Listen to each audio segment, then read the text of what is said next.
Poppy and Jake are looking ahead to a brighter future. The friends from near Cawsand in Cornwall both have places at the University of the West of England in Bristol. But like so many others, their plans are now up in the air.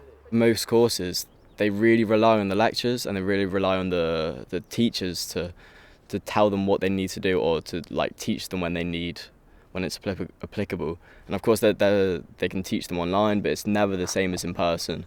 In September, UWE will run a 4-week digital teaching programme with plans to offer face-to-face sessions for small groups the following month. If we have to just study at home, like say Cambridge do, or one of the big universities, they're just saying everything's online. I think if that happens, then I would just take a year off.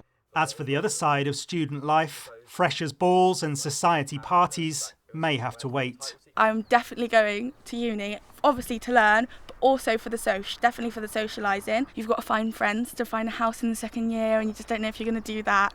While universities across the region are finalising their plans for September, many are saying, look, it really depends on how the government advice develops over the next 3 months.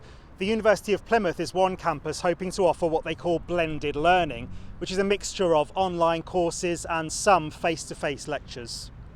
Undergraduates at Exeter will also see changes. A spokesman said, "We're doing everything possible to welcome students as long as it's safe to do so."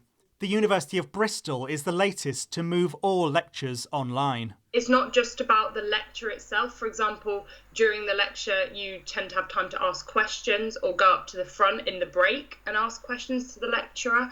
I think it's also quite an important time in terms of meeting people on your course. For the last 2 years, my lecturers have been telling me the importance of attending your lectures physically and getting that face-to-face teaching, rather than listening to the lectures online.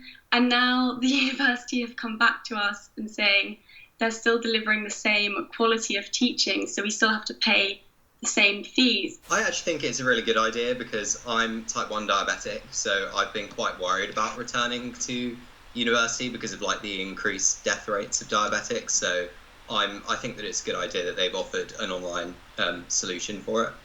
Meanwhile, Poppy and Jake are determined to enjoy their summer, regardless of what the future might hold. Sam Blackledge, ITV News.